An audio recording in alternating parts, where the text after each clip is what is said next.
Le silence est comme une lame invisible. Celui qui le manie avec maîtrise n'a pas besoin de le brandir. Sa seule présence suffit à couper l'air. Dans un monde où tout le monde crie pour être vu, où les mots sont dépensés comme des pièces de monnaie dans les mains d'un pauvre anxieux, celui qui apprend à se taire intelligemment devient un être qui impose le respect sans effort, qui attire sans le demander, qui domine sans avoir besoin de hausser la voix. Je ne parle pas de se taire par peur ou de baisser la tête comme quelqu'un qui se sent inférieur. Je parle d'un silence conscient, lourd comme une montagne et tranchant comme une dague, un silence qui construit l'autorité, la présence et le magnétisme réel. Aujourd'hui, plus que jamais, celui qui sait se taire au bon moment a l'avantage dans un monde saturé de bruit. Le silence, utilisé avec intention, fait de toi le maître de toi-même, l'architecte de ta propre image, un leader qui n'a pas besoin d'approbation externe pour briller. N'attends pas qu'on t'applaudisse pour parler moins, ni qu'on te comprenne immédiatement. Le véritable impact du silence n'a pas besoin d'explication. Nous allons parler de ce pouvoir ignoré, de cet outil qui peut changer ta façon de marcher dans la vie. 8 leçons claires, crues, applicables dès maintenant, pour que tu utilises le silence comme ton arme, comme ton bouclier, comme ta déclaration silencieuse de domination. 1. Parle lorsque le silence a déjà dit tout ce qu'il devait. Le silence est comme un champ de mine. Chaque faux pas peut faire exploser quelque chose que tu ne pourras jamais ramasser après. Celui qui comprend cela ne marche pas sans réfléchir, ne parle pas sans nécessité, ne remplit pas l'air de mots vides. Il attend, observe, respire, parce qu'il sait que chaque mot lâché prématurément est un coup de feu qui peut se retourner contre lui. L'art de parler lorsque le silence a déjà fait son travail n'est pas quelque chose que l'on apprend en répétant des phrases d'auto-assistance, c'est quelque chose que l'on forge dans la bataille quotidienne contre le besoin d'être approuvé, d'être compris, d'être accepté à tout prix. La plupart des gens parlent pour combler leur propre vide. Ils ne supportent pas le poids inconfortable de l'absence de mots. Ils ont l'impression que s'ils ne disent rien, ils perdent de la valeur, ils perdent de la présence. Mais la vérité est le contraire. Plus tu es capable de supporter le silence sans trembler, plus tu deviens fort.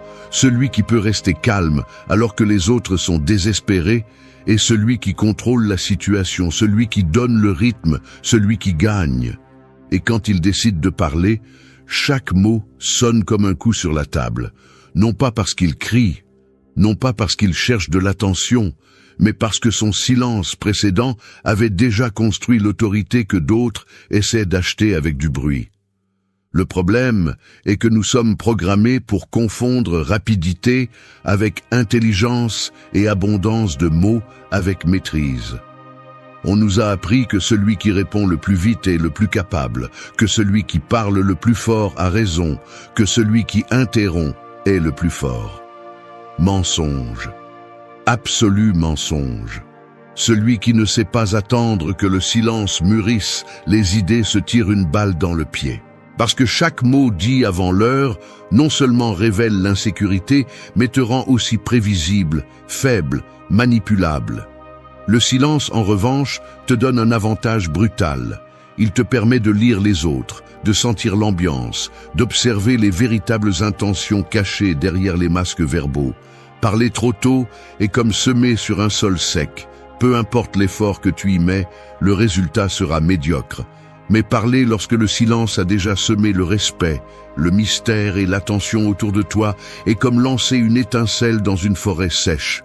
Chaque mot prend, chaque idée brûle, chaque message se grave dans l'esprit de ceux qui t'entourent. Et cela ne s'obtient pas en improvisant. Cela s'obtient en te maîtrisant, en acceptant l'inconfort initial de ne pas vouloir combler le vide. En sachant que parfois, le plus grand acte de force n'est pas de dire quelque chose de brillant, mais simplement d'attendre, de regarder et de laisser le poids du moment parler pour toi. Cela ne signifie pas toujours te taire, ni devenir un fantôme. Cela signifie que chaque fois que tu parles, c'est pour une raison claire, que tes mots sont un tir précis, pas une rafale désespérée. Cela signifie que tu comprends que ta valeur ne dépend pas de combien tu parles, mais de combien tu impactes quand tu décides d'ouvrir la bouche. que tu n'as pas besoin d'expliquer chaque pas que tu fais, ni de justifier chaque silence que tu soutiens, que tu apprends à faire confiance au pouvoir de ta présence silencieuse, à la densité que génère le fait que tu ne parles pas parce que tu as besoin, mais parce que tu choisis. Le leadership stoïcien commence par là, par comprendre que le monde n'a pas besoin de plus de bruit. Il a besoin de plus d'êtres humains capables de soutenir le vide sans se briser. Des êtres qui parlent quand le moment l'exige, pas quand leur insécurité les trahit. Des êtres qui savent qu'un mot dit au bon moment peut peser plus que 1000 discours lancés à contretemps. Alors, souviens-toi de ceci. Chaque fois que l'impulsion de parler t'emporte, fais une pause, ressens le silence, mesure son poids et demande-toi si vraiment ton mot ajoute quelque chose ou si tu ne fais que tirer dans le vent pour ne pas te sentir nu. 2. Respire avant de réagir. Le calme est ton véritable langage. L'esprit humain est comme un cheval sauvage, puissant, rapide, capable de parcourir de grandes distances, mais aussi enclin à s'emballer, à te jeter au sol si tu n'apprends pas à tenir les rênes. Chaque impulsion que tu ressens, chaque réaction immédiate qui bouillonne dans ta poitrine, est comme cet animal essayant de prendre le contrôle. Et si tu n'apprends pas à le freiner, il te traînera dans la boue de la médiocrité, où vivent ceux qui ne maîtrisent pas leur premier élan, ceux qui explosent comme de la poudre mouillée au moindre contact, ceux qui sont esclaves de leur propre impatience. Respirer avant de réagir semble être un conseil simple, presque insultant de banalité, mais c'est l'une des pratiques les plus brutales que tu peux adopter si tu veux vraiment devenir quelqu'un de difficile à briser. Car il ne s'agit pas de respirer automatiquement, comme tu le fais chaque seconde, sans y penser. Il s'agit d'utiliser la respiration comme une ancre consciente, comme un bouclier entre ton impulsion animale et ta réponse humaine. Il s'agit de se rappeler, à cet instant où le sang te monte au visage et les mots maladroits veulent sortir pour cracher dans l'air, que celui qui maîtrise sa respiration maîtrise son esprit. La plupart réagissent, peu répondent. Réagir est automatique, c'est bestial. C'est le premier mouvement qui naît du manque de maîtrise de soi. Répondre est un acte conscient, un choix délibéré qui naît du calme intérieur. Dans le feu d'une discussion, sur le fil d'une provocation, celui qui respire en premier gagne. Car celui qui respire en premier crée un espace, même d'une seconde, où l'impulsion perd de sa force et la clarté entre en scène. Ce petit acte, si insignifiant en apparence, fait la différence entre celui qui vit comme une victime de son tempérament et celui qui devient maître de son destin. La respiration consciente est le langage de ceux qui savent attendre leur moment, de ceux qui ne se précipitent pas, de ceux qui ne donnent pas leur pouvoir sur un plateau au premier idiot qui les provoque. Chaque fois que tu respires avant d'agir, tu envoies un message silencieux au monde. Je ne suis pas ton jouet, tu ne me manipules pas, tu n'entres pas dans mon esprit avec ton bruit. Et crois-moi, les gens le sentent. Ils le sentent dans ta posture, dans tes yeux, dans cette inexplicable autorité qui surgit lorsque tu n'es pas le premier à t'énerver. Lorsque ton langage corporel continue de parler de fermeté alors que d'autres se déchirent en réactions infantiles. Dans la vraie vie, sur le terrain où se mesure le caractère, ce n'est pas le plus bruyant qui gagne, c'est le plus solide. Ce n'est pas celui qui crie le plus fort qui gagne, c'est celui qui reste debout quand la poussière retombe. Et pour être de ceux-là, tu dois pratiquer l'art de la pause. Non pas parce que tu es faible, mais parce que tu comprends que ta force réside dans le choix de quand bouger, quand parler, quand agir. Respirer avant de répondre n'est pas se rendre, c'est se préparer à frapper mieux si nécessaire, ou à continuer à marcher avec dignité lorsque le combat ne mérite pas ton énergie. La prochaine fois que tu sentiras que tu vas exploser, que ton orgueil te poussera à parler trop, à agir sans réfléchir, arrête-toi. Inspire comme celui qui rassemble ses armes. Expire comme celui qui lâche le poison que d'autres veulent injecter. Fais de la respiration un rituel de pouvoir, un rappel que tu ne dois pas réagir à chaque provocation que la vie te lance. Le leadership personnel se forge dans ces moments où tu pourrais être comme tout le monde. mais tu choisis d'être différent, tu choisis d'être plus grand que ton impulsion. Parce que le calme n'est pas l'absence d'émotions, c'est la capacité de les utiliser comme des outils, pas comme des chaînes. 3. Que ton corps soit ton premier discours et ta voix, ta dernière ressource. Le corps humain est comme une épée forgée à feu doux. Chaque geste, chaque posture, chaque regard est une marque sur sa lame, une déclaration silencieuse de qui tu es vraiment. Avant que tu ouvres la bouche, avant que tu dises un seul mot, ton corps a déjà parlé pour toi. Il a déjà envoyé un message que tu le veuilles ou non, le monde interprète. Et si tu n'es pas conscient de ce langage, si tu ne le maîtrises pas, alors tu marches désarmé dans une guerre où la perception règne et la parole arrive toujours en retard. Pense à ceci.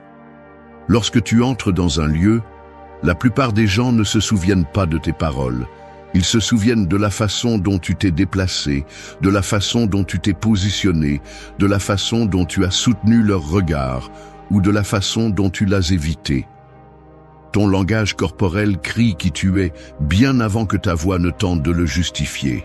Un dos droit, un regard ferme, des épaules détendues mais solides, une démarche déterminée.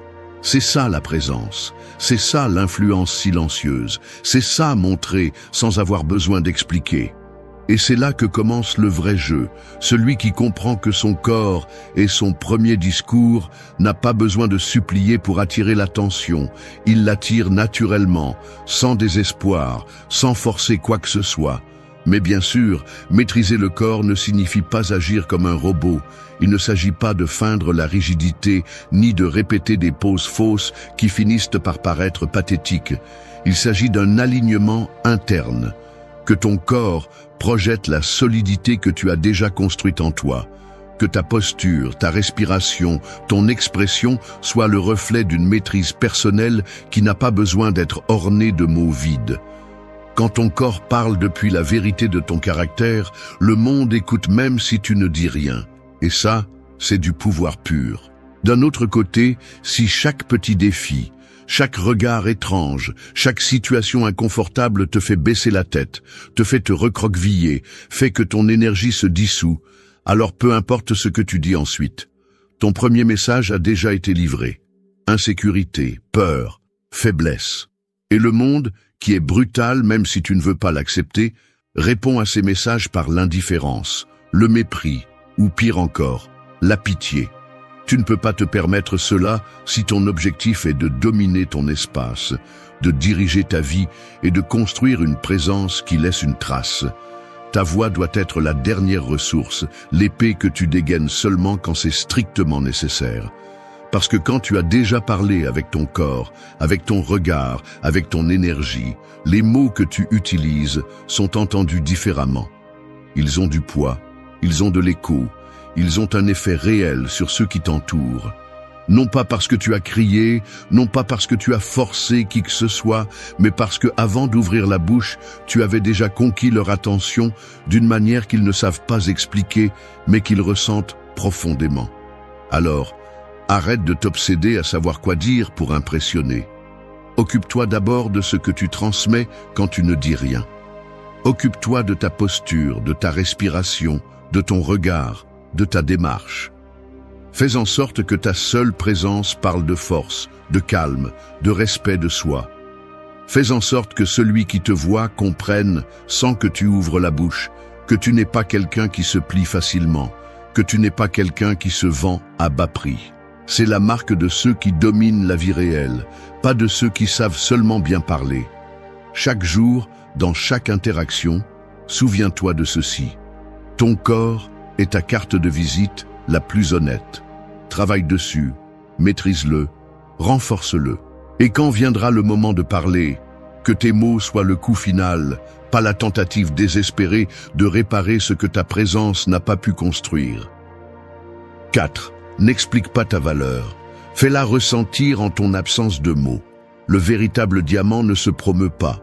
Il n'a pas besoin d'une enseigne lumineuse, ni d'un discours désespéré pour que quelqu'un remarque sa valeur. Il brille en silence, pèse dans la main, coupe le verre sans demander la permission. Il en va de même pour le véritable caractère. Il ne se crie pas, il ne se justifie pas, il ne se propose pas sur un plateau en attendant l'approbation. Il se ressent. Il s'impose inévitablement, comme le froid qui pénètre les os ou le feu qui brûle, même si personne ne le nomme. Chaque fois que tu essaies d'expliquer ta valeur, chaque fois que tu essaies de convaincre quelqu'un de qui tu es ou de pourquoi tu mérites du respect, sans t'en rendre compte, tu cèdes une partie de ton pouvoir. Car celui qui a besoin d'expliquer son importance n'a pas encore compris que le respect véritable se génère par la présence, par les actes, par la cohérence, et non par des discours vides. Celui qui a vraiment de la valeur ne court pas après la validation. Il marche fermement, laisse une empreinte et permet aux autres de se rendre compte, tôt ou tard, de ce qu'ils ont devant eux. En pratique, cela signifie résister à la tentation de te défendre quand ce n'est pas nécessaire, de justifier chaque mouvement, de demander une reconnaissance pour chaque action que tu fais. Cela signifie avoir tellement confiance en ton essence, en ton processus, en ta direction, que tu peux laisser ton silence parler plus fort que toute explication que tu essaies de donner. Car chaque mot que tu utilises pour essayer de te vendre sera utilisé pour te mesurer, pour te questionner, pour diminuer ton prix. En revanche, lorsque ta valeur se ressent et ne se discute pas, les gens comprennent qu'ils sont face à quelque chose qu'ils ne peuvent ni acheter ni modeler à leur guise. Le monde est saturé de vendeurs de vent, de bouches qui promettent, de phrases creuses qui cherchent une validation.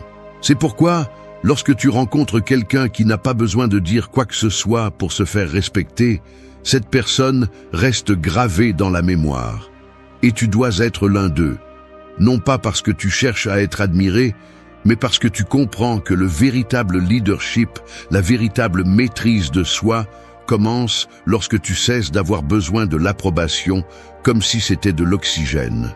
Il y aura des moments où l'on te jugera mal, où l'on sous-estimera ta capacité, où l'on essaiera de te rendre invisible.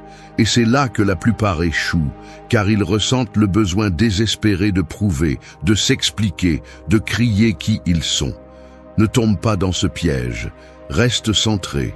Souris si tu veux, mais ne te rabaisse pas à expliquer ce que le temps, les faits et ta seule présence finiront par révéler. Car dans l'art de la maîtrise sociale, celui qui sait attendre en silence est celui qui fait payer le plus cher sa valeur. Ne te précipite pas pour corriger chaque perception erronée. N'essaie pas d'imposer ta vérité à grands cris. Concentre-toi sur le fait de vivre d'une manière si solide, si cohérente, si imposante, que chaque pas que tu fais parle pour toi, que chaque action que tu fais pèse plus que 1000 justifications, que chaque absence de ta part soit plus éloquente que n'importe quel discours. Rappelle-toi ceci, tu n'es pas un produit en vente. Tu n'es pas ici pour convaincre quiconque de ta dignité. Tu es ici pour construire une vie qui parle si fort qu'elle n'a pas besoin de publicité. Le respect authentique ne se demande ni ne s'exige, il se génère. Et celui qui comprend ce principe ne s'épuise jamais à essayer de s'expliquer à ceux qui, de toute façon, ne sont pas prêts à le comprendre. Alors, la prochaine fois que tu ressens le besoin de parler pour être vu, de te justifier pour être accepté, mords-toi la langue, redresse le dos et continue ton chemin. Ta valeur n'est pas dans tes mots, elle est dans ton énergie, dans ta façon de parcourir le monde sans demander la permission. 5. Reste serein au milieu de la tempête et tu verras comment le monde se tait. La vie est un océan sauvage où les tempêtes ne préviennent pas et les vents changent de direction sans demander la permission. Les bateaux mal construits se brisent au premier coup. Les équipages désespérés crient et courent en cercle, mais le vrai capitaine n'a pas besoin d'élever la voix ni de s'agiter comme un animal piégé. Il se tient fermement à la barre, fixe son regard sur l'horizon et domine le chaos, avec la force silencieuse de celui qui ne se laisse pas emporter par l'hystérie collective. C'est ainsi que tu dois être dans un monde qui se brise au moindre contact. Chaque crise, chaque provocation, chaque attaque est un test non pas de ton intelligence, mais de ton tempérament. Ce n'est pas celui qui crie le plus vite, ni celui qui se désespère le plus, qui gagne, mais celui qui reste calme pendant que tous les autres se consument dans leur propre feu, Car au milieu de la tempête, la sérénité est comme une torche. Celui qui la porte devient un phare, que d'autres, même sans le comprendre, cherchent désespérément. Rester serein ne signifie pas être indifférent, ni rester passif pendant que le monde brûle. Cela signifie agir avec clarté, pas avec panique. Cela signifie ne pas participer au spectacle bon marché, de perdre le contrôle pour s'adapter à l'hystérie des autres. Quand la majorité crie, court, pointe du doigt les coupables, tu dois être celui qui respire profondément, celui qui observe, celui qui mesure ses mouvements comme un guerrier, qui sait que celui qui frappe en premier, s'il le fait sans réfléchir, perd la guerre avant de commencer. Le véritable contrôle personnel ne se forge pas dans les jours tranquilles, il se trempe dans la tempête. N'importe qui peut avoir l'air bien quand tout se passe comme il le souhaite. N'importe qui peut être gentil, fort et cohérent quand il n'y a pas de pression. Mais le véritable caractère se mesure quand tout s'effondre, quand la trahison apparaît, quand les plans se brisent, quand la vie te met à genoux. Et dans ces moments-là, ta sérénité sera ton épée la plus aiguisée, ton bouclier le plus impénétrable, ta plus grande déclaration de force. N'attends pas d'applaudissements pour rester calme, ne cherche pas à être compris. La plupart ne sauront même pas interpréter ta sérénité.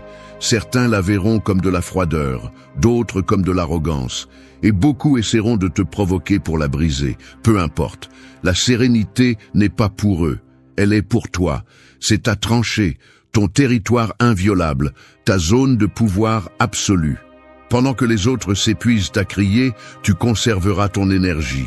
Pendant que les autres sombrent dans des paniques inutiles, tu planifieras ton prochain mouvement. Il y aura des moments où il semblera que rester serein te mette en désavantage. Des moments où tous autour de toi attendront que tu perdes les pédales comme eux pour se valider dans leur chaos. Ne cède pas. Chaque fois que tu gardes ton calme, chaque fois que tu choisis de penser avant de réagir, chaque fois que tu parles quand c'est nécessaire et que tu te tais quand c'est plus sage, tu élèves ta stature à tes propres yeux. Ce qui est la seule validation qui compte vraiment. Rappelle-toi toujours ceci, le monde respecte, même s'il ne le dit pas toujours, celui qui ne se brise pas quand tout tremble, celui qui n'a pas besoin d'élever la voix pour imposer sa présence, celui qui, au milieu du désastre, marche d'un pas ferme et d'un regard clair, comme celui qui a déjà compris que le bruit fait partie du chemin, mais que son âme n'est pas faite pour se plier au vent. Alors fais de ta sérénité une marque indélébile, non pas comme un acte théâtral, non pas comme un déguisement, mais comme un choix quotidien, conscient et puissamment brutal. Parce qu'au final, au milieu de la tempête, ce n'est pas celui qui bouge le plus qui survit, mais celui qui maintient le mieux son centre. 6. Utilise le silence comme une épée. Il coupe plus avec une pause qu'avec 1000 phrases. Une épée n'a pas besoin de mots pour faire son travail. Elle ne crie pas, elle n'avertit pas, elle ne discute pas, elle coupe simplement.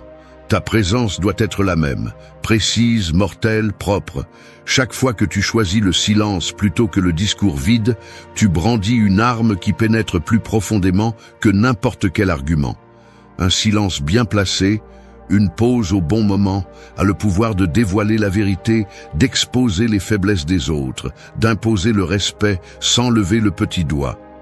Dans une discussion, dans une négociation, dans toute interaction où l'ego des autres essaie de te tirer à leur niveau, ton plus grand pouvoir ne sera pas d'avoir le dernier mot, mais d'avoir la dernière pause. Celui qui maîtrise le silence maîtrise le rythme, et celui qui maîtrise le rythme contrôle le résultat. Alors que les autres se précipitent dans une mer de justification, tu peux choisir de rester immobile, de regarder, d'attendre. Et dans cette attente, dans cette pause chargée d'intention, tu fais en sorte que l'autre se révèle, que son besoin de combler le vide le trahisse, que son insécurité émerge comme un cadavre qui ne peut rester caché. Le silence n'est pas une absence d'action, c'est une action concentrée. C'est une stratégie brutalement efficace qui n'a pas besoin de se parer pour être mortelle. Lorsque quelqu'un t'attaque verbalement, essaie de te manipuler, de te provoquer, de te sortir de ton centre. La réaction instinctive est de répondre rapidement, de te défendre, de crier plus fort. Ne le fais pas. Coupe avec une pause. Fais du silence ta première réponse, non pas comme une reddition, mais comme une déclaration de pouvoir. Que chaque seconde où tu ne parles pas pèse sur les épaules de l'autre, qu'il sente qu'il parle seul, que son attaque rebondit contre un mur invisible. Dans la vie réelle, celui qui sait utiliser la pause au lieu du cri crée un champ de gravité autour de lui. Il n'a pas besoin d'orner son discours de phrases élaborées, ni de gagner chaque petit débat. Son silence tendu, son regard fixe, sa respiration contrôlée communiquent tout ce qui doit être dit. Et ce que tu accomplis n'est pas seulement de déconcerter celui qui te fait face, mais aussi d'envoyer un message clair à quiconque observe. Tu n'es pas quelqu'un qui se meut par impulsion. Tu es quelqu'un qui décide quand et comment brandir son épée. Le stoïcisme enseigne que celui qui contrôle ses émotions contrôle son destin. Et le silence, utilisé avec maîtrise, est la manifestation physique de ce contrôle. Il n'y a pas de plus grande démonstration de force intérieure que de regarder une provocation dans les yeux et de répondre avec une pause qui coupe l'air. Non pas parce que tu n'as rien à dire, mais parce que tu sais que tout ne mérite pas une réponse immédiate, que la véritable force est de résister au premier élan et de choisir le moment exact pour agir, ou mieux encore, pour laisser l'ennemi se consumer seul. Chaque fois que tu choisis une pause, plutôt qu'une réaction automatique, tu forges une épée plus tranchante.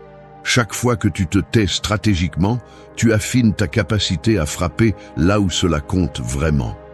Parce que les mots, lorsqu'ils sont rares et bien gérés, deviennent des armes de précision. Mais pour arriver à ce point, tu dois t'entraîner dans l'art inconfortable de ne pas remplir chaque vide, de ne pas sauver chaque silence, de ne pas tirer chaque fois que tu ressens la tentation de le faire. Alors commence à voir ton silence pour ce qu'il est, un tranchant affûté, un outil de guerre, une expression de pouvoir absolu. Tous les combats ne se gagnent pas en combattant. Beaucoup des meilleurs se gagnent simplement en sachant quand ne pas bouger, quand laisser le bruit de l'autre être sa propre condamnation. Celui qui maîtrise la pause, maîtrise le jeu. Et dans un monde saturé de bruit, celui qui sait quand se taire coupe plus profondément que celui qui tire 1000 phrases sans impact. 7. Protège ton essence comme un trésor. Tout ne doit pas être montré, tout ne doit pas être dit. Un vrai trésor ne s'expose pas en vitrine, ni ne s'annonce avec des feux d'artifice. Il se garde en profondeur, se protège par le silence et la stratégie, car sa valeur réside précisément dans le fait que tout le monde ne peut ni le voir, ni le toucher, ni le comprendre. Il en va de même pour ton essence. C'est ta plus grande richesse, ta force la plus intime. Et pourtant, dans un monde qui exige que tout soit exhibé, la plupart la livrent comme une babiole en quête d'acceptation, d'applaudissements, tentant de combler des vides que même 1000 validations ne sauraient remplir. Tout ne doit pas être montré, non pas parce que tu as quelque chose à cacher, mais parce que tu comprends que le sacré ne se partage pas avec n'importe qui. Ton histoire, tes rêves, tes peurs, tes victoires et tes défaites font partie d'une carte qui ne devrait être lue que par ceux qui ont prouvé qu'ils la méritaient. Montrer tout d'emblée, parler de tout sans filtre, livrer ton monde intérieur à la première main tendue, c'est comme abandonner un trésor aux intempéries. Tôt ou tard, il sera volé, mal interprété ou piétiné. Le vrai pouvoir réside dans la réserve, dans la gestion consciente de ton énergie émotionnelle, dans la décision de ce que tu montres, quand tu le montres et à qui tu le montres. Non par méfiance, mais par respect pour toi-même. Celui qui expose son âme à tous s'affaiblit sans s'en rendre compte, devient prévisible, manipulable, fragile face à ceux qui savent transformer l'information en arme. En revanche, celui qui protège son essence crée une barrière invisible qui impose le respect, suscite l'intrigue et indique clairement que tout le monde n'a pas accès à son monde intérieur. Parler moins de toi ne signifie pas être froid, mais être intelligent. N'explique pas chaque blessure, ne justifie pas chaque décision, ne cherche pas l'approbation en racontant tes rêves comme si tu avais besoin d'une autorisation pour les poursuivre. Laisse le mystère jouer en ta faveur, que les autres méritent le droit d'en savoir plus sur toi, car dans cette rareté, dans cette réserve calculée, grandissent ta valeur perçue, ton pouvoir de choisir, ton influence réelle. La culture actuelle te pousse à t'exhiber, à te mettre à nu émotionnellement devant des inconnus, à confondre vulnérabilité et exposition imprudente. Ne tombe pas dans ce piège. La vulnérabilité authentique est un acte de courage qui se manifeste dans des espaces sûrs, non un spectacle public destiné à gagner la sympathie. Ta vie n'est pas une émission de télé-réalité. Ta vie est un projet sacré qui mérite d'être protégé comme le trésor qu'il est. Pratique l'art de la discrétion. Parle moins de tes projets et travaille plus en silence. Partage tes victoires seulement avec ceux dont tu sais qu'ils célébreront sincèrement ton succès. Protège tes blessures des regards qui ne cherchent qu'à satisfaire leur curiosité ou à blesser. Sois comme une rivière souterraine, puissante, constante, profonde, mais invisible aux yeux de ceux qui ne méritent pas de savoir par où tu passes. Et quand tu décideras de t'ouvrir, fais-le depuis la force, non depuis le besoin. Depuis le désir conscient de connecter, non depuis l'urgence d'être vu. Car celui qui a désespérément besoin d'être vu est à la merci de celui qui offre le regard. Mais celui qui sait se suffire à lui-même, qui garde son essence comme un trésor, marche dans le monde la tête haute, d'un pas ferme, sans l'anxiété d'avoir à être validé à chaque instant. Alors, grave-toi ceci. Tout ne doit pas être montré, tout ne doit pas être dit. Tout le monde ne mérite pas l'accès à ton monde intérieur. Ton essence est ton territoire le plus précieux. Protège-la avec la force de celui qui comprend que certaines choses ne croissent qu'en silence. 8. Écoute avec l'esprit affûté. Celui qui comprend en silence choisit avec puissance. L'esprit est comme une épée.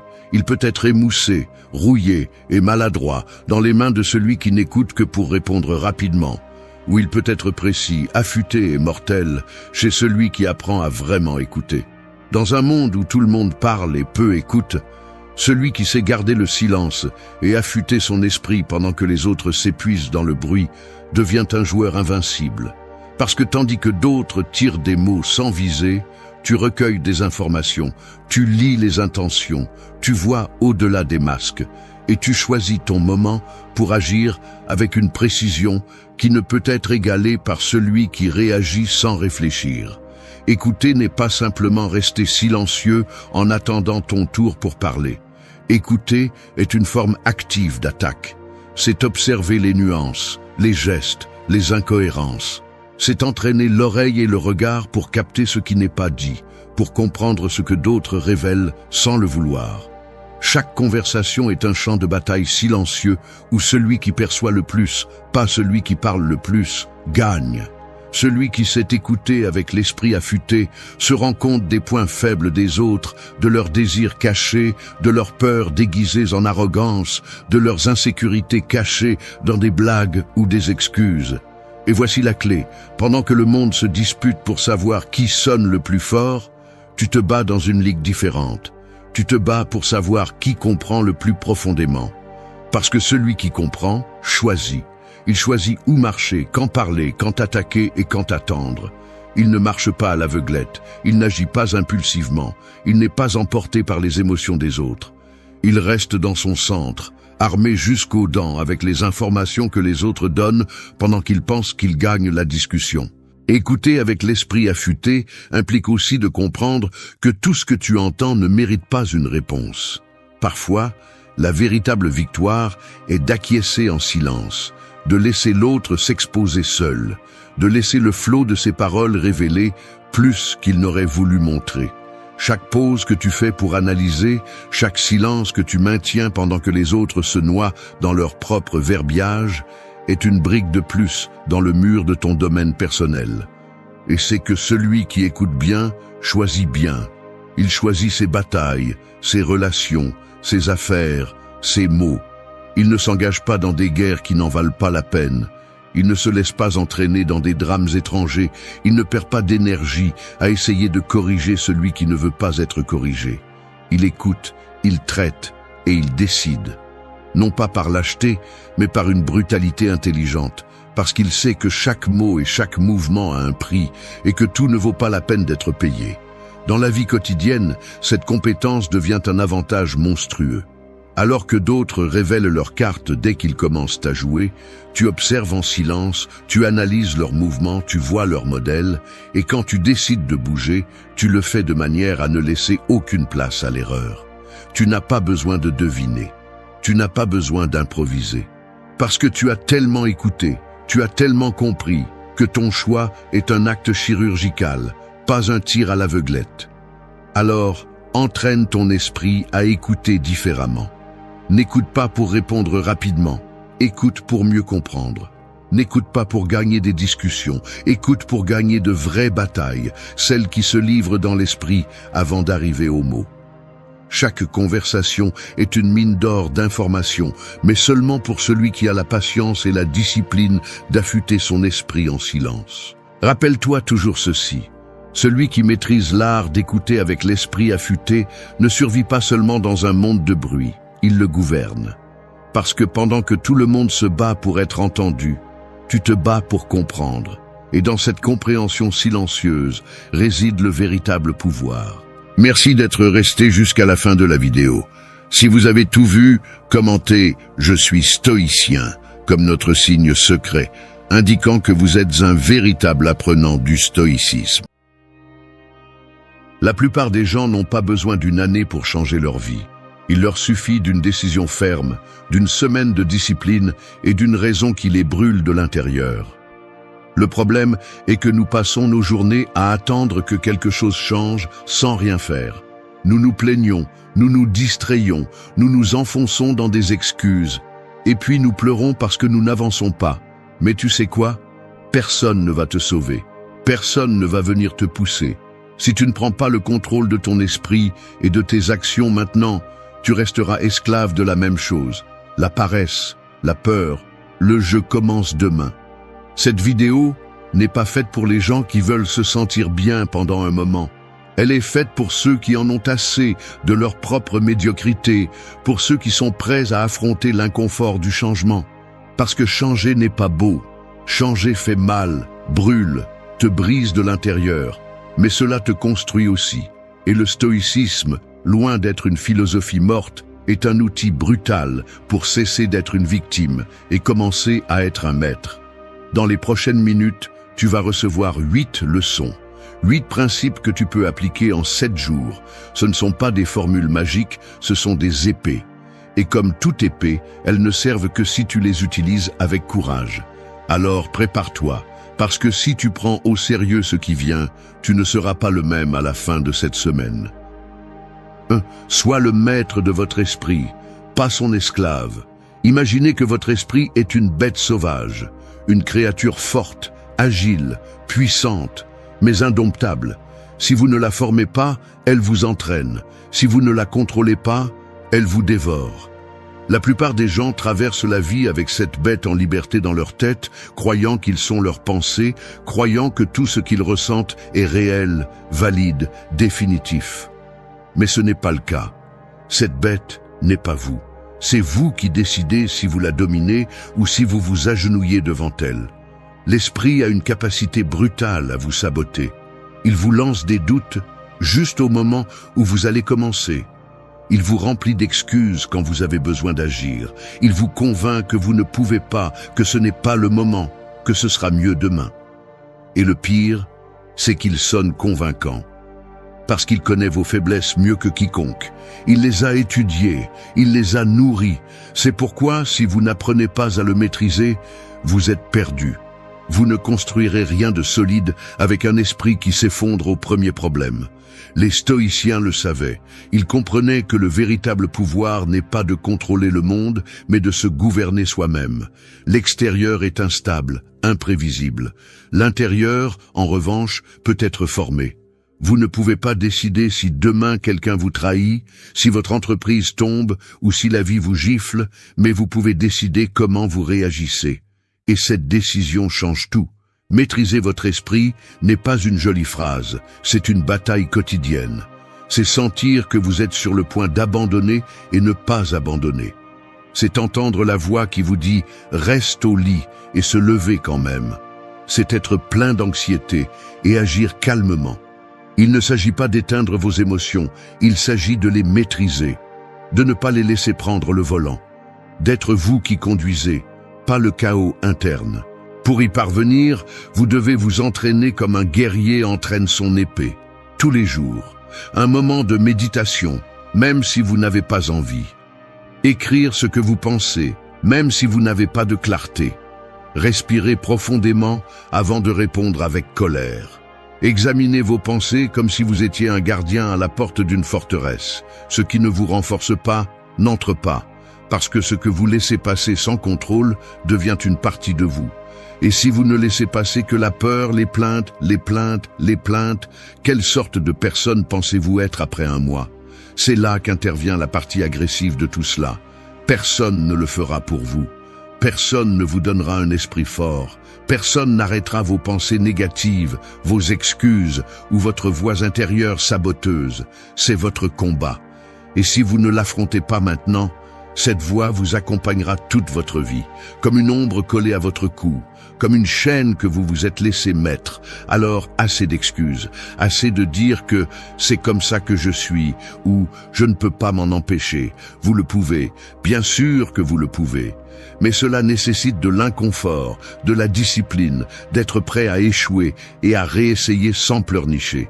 Cela nécessite que chaque jour, vous vous regardiez dans le miroir mental et disiez « Aujourd'hui, c'est moi qui commande ». Vous ne gagnerez peut-être pas toutes les batailles, mais si vous combattez avec force, avec courage, avec conscience, peu à peu cette bête qui vous dominait auparavant devient votre allié.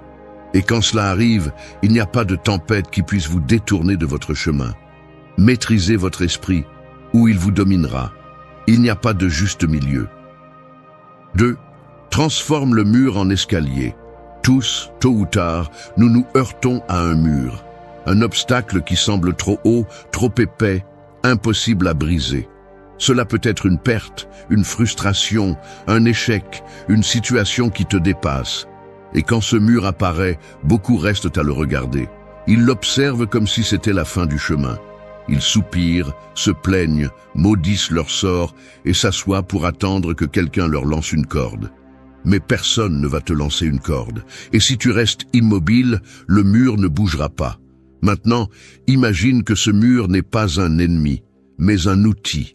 Que chaque brique de douleur, chaque pierre de difficulté, chaque couche de frustration qui le compose est une marche en attente d'être placée. C'est la différence entre celui qui s'enfonce et celui qui s'élève. L'un voit le mur comme une barrière, l'autre le transforme en escalier. L'un se plaint, l'autre construit. L'un abandonne, l'autre s'élève. Le stoïcisme enseigne justement cela, à réinterpréter les obstacles, à ne pas les voir comme des punitions, mais comme des matériaux. Marc Aurèle l'a dit clairement. L'obstacle à l'action favorise l'action. Ce qui se met en travers du chemin devient le chemin. Ce n'est pas de la poésie bon marché, c'est une vérité brutale. La vie ne te lance pas des épreuves pour te voir souffrir. Elle te lance des épreuves pour te montrer qui tu peux devenir si tu les affrontes. Tu as deux options quand la douleur frappe à ta porte. L'ouvrir et apprendre, ou fermer par peur et rester le même. Mais si tu choisis la première option, chaque blessure devient une leçon. Chaque chute, une base solide. Chaque rejet, un rappel que tu n'es pas encore où tu devrais être. Oui, ça va faire mal. Oui, ça va être inconfortable. Mais c'est le prix de la croissance réelle. Pas celle qui s'écrit en phrases de motivation vide, mais celle qui se forge avec de la terre sous les ongles, de la sueur sur le front et des cicatrices sur l'âme. Il y a quelque chose d'important que tu dois comprendre. Il ne s'agit pas de nier la difficulté, il s'agit de l'utiliser. Le mur va être là. Tu décides si tu le vois comme un obstacle ou comme un point d'appui. Tu peux utiliser ton échec pour justifier ta médiocrité ou pour construire une nouvelle version de toi. Tu peux utiliser ta douleur pour te noyer dans l'autocompassion ou pour allumer une rage qui te pousse. Personne d'autre ne va prendre cette décision pour toi. Et oui, Au début, tu vas sentir que tu ne peux pas, que c'est trop. Mais si chaque jour tu places une brique, si chaque jour tu fais un pas, cet escalier commence à prendre forme. La clé est dans ton regard. Celui qui voit un problème comme une malédiction se paralyse. Celui qui le voit comme une opportunité se transforme. Non pas parce que c'est facile, mais parce qu'il est prêt à payer le prix. Parce qu'il comprend que la valeur ne se trouve pas dans le confort, mais dans l'effort soutenu, dans le fait de se lever quand ça fait mal, dans le fait d'avancer sans garantie, dans le fait de continuer quand tout le monde aurait déjà arrêté. Alors, la prochaine fois que tu sens que tu es face à un mur, respire profondément, observe bien et commence à construire. Tu n'as peut-être pas tous les outils, mais tu as l'essentiel, la volonté, et c'est suffisant pour commencer. Avec cela, tu peux transformer la pierre qui t'a été lancée en la première marche. Ce n'est pas de la magie, c'est du travail. Un travail interne, profond, constant. Un travail qui te brise et te reconstruit. Et quand enfin tu regarderas en bas et verras tout ce que tu as gravi, tu te rendras compte que ce mur n'a jamais été un obstacle. C'était l'opportunité dont tu avais besoin. 3. Ne tire pas en premier, réfléchis mieux. L'esprit réactif est comme un pistolet chargé sans sécurité. N'importe quoi peut presser la gâchette. Un mot mal dit, un regard qui dérange, une frustration accumulée. Et alors, bang, tu tires, tu cries, tu offends, tu décides sans réfléchir, tu agis sur l'impulsion, tu te laisses emporter par la première chose qui apparaît. Et ensuite, lorsque la fumée se dissipe et que tu vois les dégâts, il est déjà trop tard. La balle est sortie, les mots ont blessé, les décisions ont brûlé des ponts. Et tout cela parce que tu n'as pas su t'arrêter une seconde et réfléchir mieux. L'impulsion est un piège déguisé en honnêteté. Elle nous fait croire que réagir instantanément est être authentique, fidèle à ce que nous ressentons. Mais la vérité est que souvent ce que nous ressentons sur le moment n'est rien de plus qu'un mélange de peur, de fierté blessée, de colère mal digérée ou d'anxiété débordante. Ce n'est pas de la sagesse, c'est du bruit. Et si tu n'apprends pas à distinguer entre ce que tu ressens et ce qui est correct, tu vas vivre en tirant des balles émotionnelles sur tout ce qui bouge. Et le pire, tu finiras par te tirer dessus toi-même. Les stoïciens étaient des maîtres dans l'art de la pause. Ils comprenaient qu'entre le stimulus et la réaction, il y a un espace, et que cet espace est où se trouve ta liberté. Épictète le disait clairement. Ce ne sont pas les choses qui nous affectent, mais l'interprétation que nous en faisons. Cette phrase est une arme puissante parce qu'elle te rend le contrôle. Elle te rappelle que tu n'as pas à réagir immédiatement, que tu peux choisir, que tu peux t'arrêter, observer et agir avec intelligence. Il ne s'agit pas de devenir froid ou indifférent. Il s'agit de ne pas laisser tes émotions décider pour toi. Il ne s'agit pas de nier ce que tu ressens, mais d'apprendre à l'utiliser à ton avantage. Parce qu'une émotion incontrôlée peut détruire, mais une émotion comprise peut te propulser. La colère, par exemple, n'a pas à se transformer en violence. Elle peut se transformer en énergie pour changer ce que tu n'aimes pas. La peur n'a pas à te paralyser. Elle peut t'avertir de quelque chose que tu dois mieux préparer. Mais si tu agis sans réfléchir, cette émotion devient un poison. Dans la vie quotidienne, cela s'applique à tout. Quand quelqu'un t'insulte, quand quelque chose ne se passe pas comme tu le voulais, quand tu reçois une critique, quand une situation te met hors de toi. À ce moment-là, la plupart des gens réagissent. Mais tu n'es pas la majorité. Tu n'es pas venu vivre brutalement. Tu es en train de construire un esprit fort, trempé, affûté. Et cela exige que tu apprennes à arrêter ton doigt avant de presser la gâchette, à respirer avant de répondre, à observer avant d'agir. Parce que la véritable force n'est pas dans la réaction rapide, mais dans la réponse claire. Fais-en une habitude. Face à toute situation qui te perturbe, répète mentalement une phrase stoïcienne simple et brutale. Cela ne me contrôle pas. Ensuite, respire. Compte 3. Et alors décide. Décide si ça vaut la peine de parler, si c'est mieux de se taire, si tu as besoin d'agir ou d'attendre. Celui qui tire en premier se repent généralement plus tard. mais celui qui pense en premier frappe avec précision. Alors ne sois pas une arme sans contrôle, sois un stratège, sois un esprit froid au milieu du feu. Parce que quand les autres perdent la tête, celui qui la garde a le pouvoir. Et le vrai pouvoir n'est pas dans le fait d'élever la voix, mais de contrôler ce que tu dis. Il ne s'agit pas de faire plus de bruit, mais de bouger avec précision. Il ne s'agit pas de te réprimer, il s'agit de te gouverner. Et si tu y arrives, tu ne te contenteras pas d'éviter de détruire des choses précieuses. Tu commenceras aussi à construire une vie sur des bases solides, où ce n'est pas l'impulsion qui commande, mais la sagesse. 4. Choisis le feu qui te forge, pas l'ombre qui te calme. Il y a 2 endroits où tu peux rester, face au feu ou sous l'ombre. Le feu brûle, dérange, exige, mais il transforme aussi. Il forge l'acier, trempe l'esprit, révèle ce que tu es quand il ne reste plus rien à cacher. L'ombre, en revanche, est confortable, douce, tranquille. Elle te caresse pendant que tu te flétris. Elle te protège de l'inconfort, mais elle t'endort aussi. Et ce qui dort trop longtemps meurt. La plupart choisissent l'ombre parce qu'ils ont peur de brûler. Mais celui qui veut grandir, celui qui veut se réveiller, celui qui veut devenir irrésistible, doit apprendre à marcher dans le feu. Le stoïcisme ne te dit pas « évite la douleur ». Il te dit « utilise-la ». Il t'enseigne que la souffrance n'est pas l'ennemi, que l'inconfort n'est pas quelque chose que tu dois éviter, mais affronter avec dignité. Parce que c'est dans les moments inconfortables, dans les épreuves, dans les jours où tout est difficile, que le caractère se forme vraiment. Il n'y a pas de transformation sans effort. Il n'y a pas d'évolution sans pression. Personne ne devient fort en évitant la douleur. On devient fort en la traversant les yeux ouverts, le cœur ferme, la volonté dure comme la pierre. Aujourd'hui, tout invite à l'ombre. Le divertissement constant, les réseaux, les excuses bien déguisées. Tout est fait pour que tu échappes à l'effort, pour que tu cours chaque fois que quelque chose fait un peu mal, pour que tu te convainques que tu n'as pas besoin d'être mal à l'aise. Mais c'est un piège, parce que chaque fois que tu choisis l'ombre, tu perds une partie de toi, une partie qui aurait pu devenir plus forte, plus sage, plus résistante. Mais tu l'as laissée mourir pour te sentir à l'aise 5 minutes de plus. Choisir le feu n'est pas joli, ce n'est pas glamour.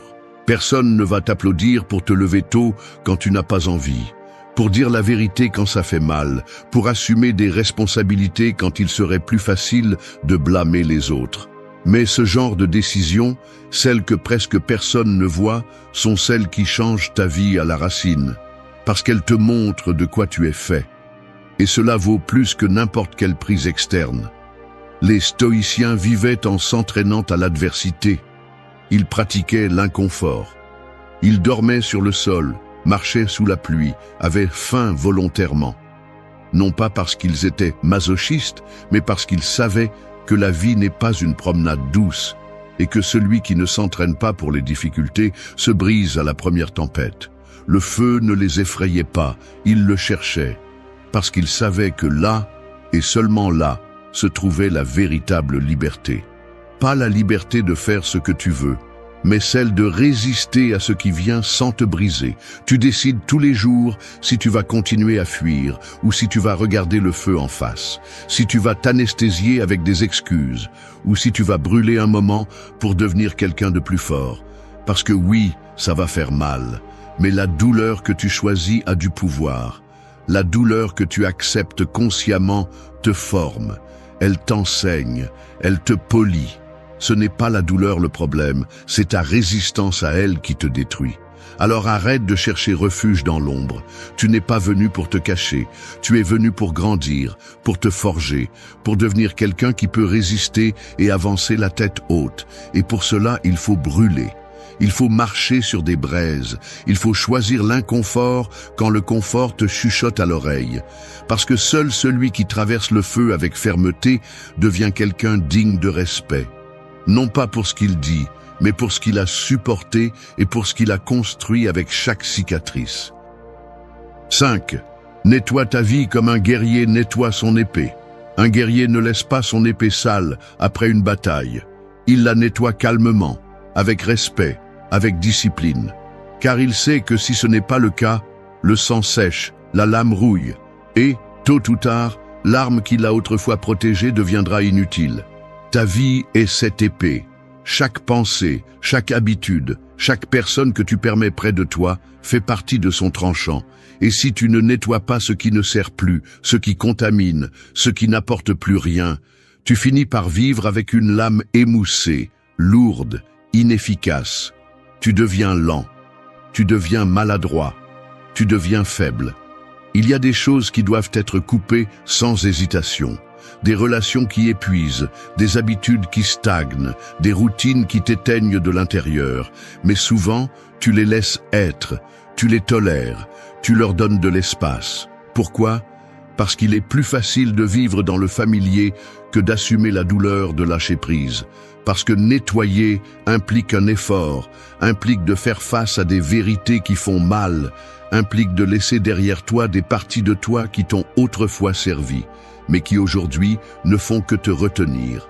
Le stoïcisme enseigne l'importance de la clarté, de l'ordre intérieur, de la responsabilité absolue sur ton environnement et ton état mental. Tu ne peux pas avancer légèrement si tu portes des choses brisées. Tu ne peux pas penser clairement si ton esprit est plein de déchets émotionnels. Et encore moins, tu peux grandir si tu continues à être entouré de bruit. Le guerrier n'attend pas que l'épée rouille pour agir. Il la nettoie tous les jours, sans faute, sans excuse, parce qu'il sait que sa vie en dépend. Et ta vie dépend de la même chose, de ta volonté de nettoyer ce qui n'a plus sa place. Regarde ton environnement avec une brutalité honnête. Qui te soustrait plus qu'il ne t'apporte? Qu'est-ce que tu fais chaque jour qui, tu le sais, te fait un peu plus sombrer?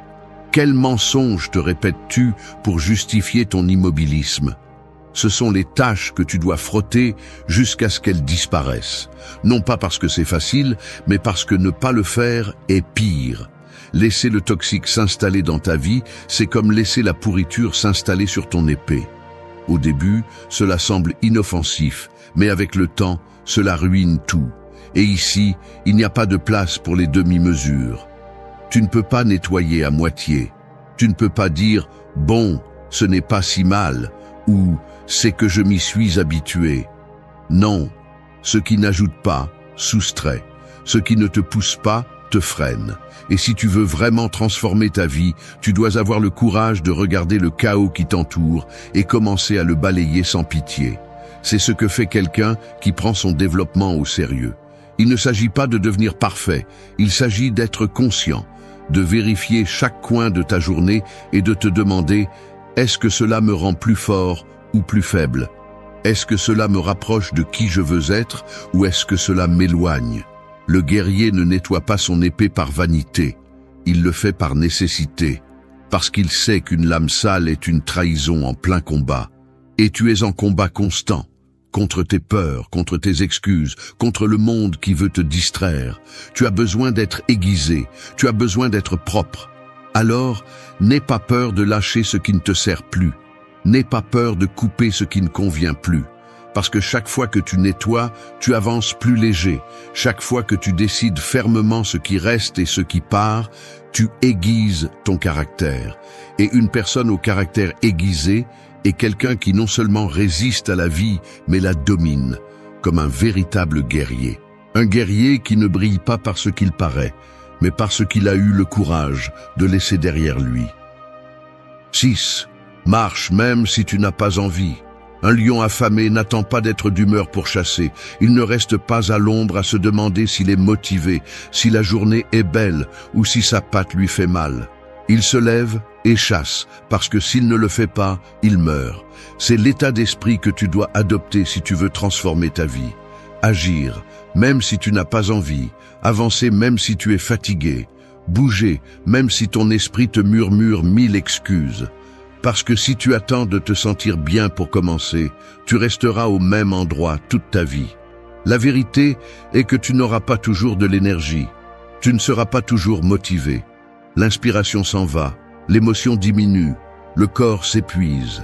Mais si ta discipline dépend de ton humeur, alors ta vie est entre les mains du hasard. Et c'est dangereux, Parce que l'esprit est expert en procrastination, en déguisant la paresse en auto-soin, en justifiant l'inaction comme si c'était de l'amour-propre. Mais la vérité est que souvent ce que tu appelles repos n'est que de la capitulation déguisée. Les stoïciens ne vivaient pas à la merci de leurs émotions. Ils agissaient en fonction de ce qui était juste, non en fonction de ce qu'ils ressentaient. Ils savaient que s'ils attendaient d'être d'humeur pour faire ce qui est nécessaire, ils ne feraient jamais rien d'important.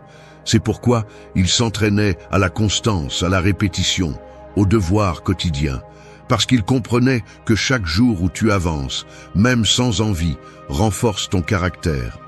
Et chaque jour où tu cèdes, même s'il semble inoffensif, affaiblit ta volonté.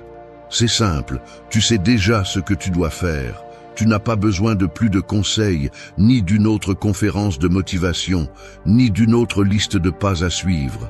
Ce qui te manque, ce n'est pas l'information, c'est l'action. Et cette action doit surgir précisément quand tu en as le moins envie.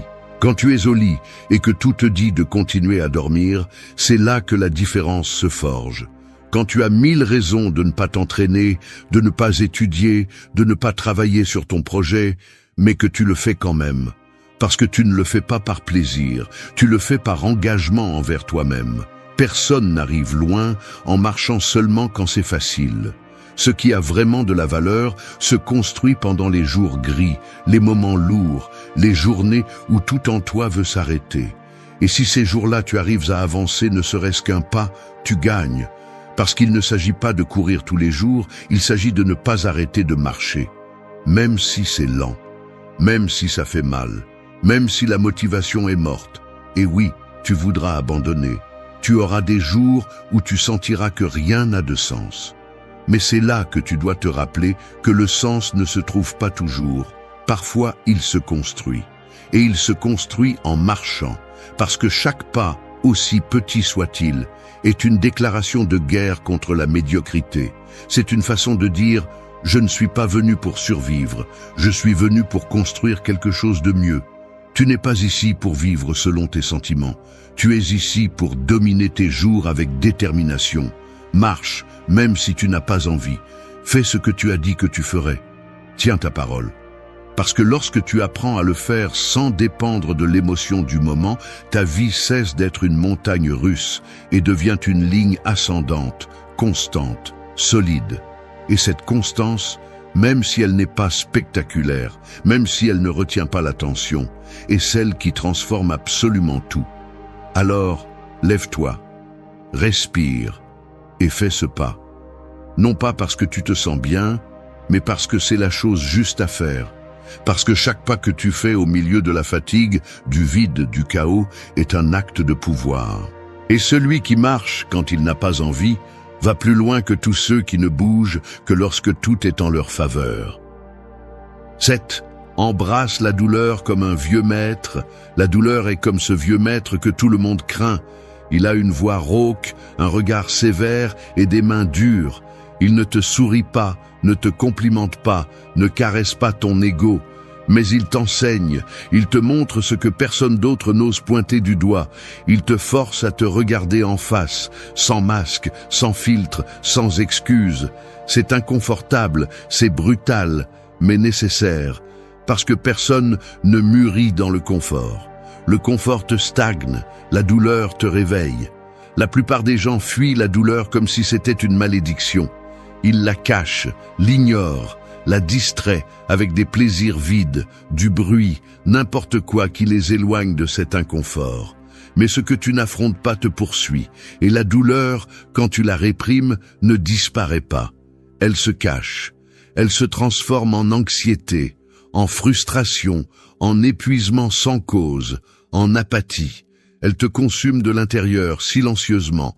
C'est pourquoi le premier acte de courage n'est pas de vaincre la douleur, c'est de l'inviter à s'asseoir avec toi, de l'écouter, de comprendre ce qu'elle veut t'enseigner. Le stoïcisme ne nie pas la douleur, il ne l'adoucit pas, il la respecte. Marc Aurèle, qui était empereur et avait tout ce que quiconque pourrait désirer, a écrit ses réflexions les plus profondes au milieu de la peste, de la guerre et de la trahison. Pourquoi ? Parce qu'il comprenait que la souffrance ne le rendait pas moins sage. elle le rendait plus conscient. Il savait que chaque coup de la vie était une opportunité pour renforcer son âme. Et toi, même si tu n'es pas empereur, tu peux choisir la même chose. La douleur fait partie du processus. Si tu changes, tu vas souffrir. Si tu lâches prise, tu vas souffrir. Si tu grandis, tu vas souffrir. Mais ne confonds pas la douleur avec la destruction.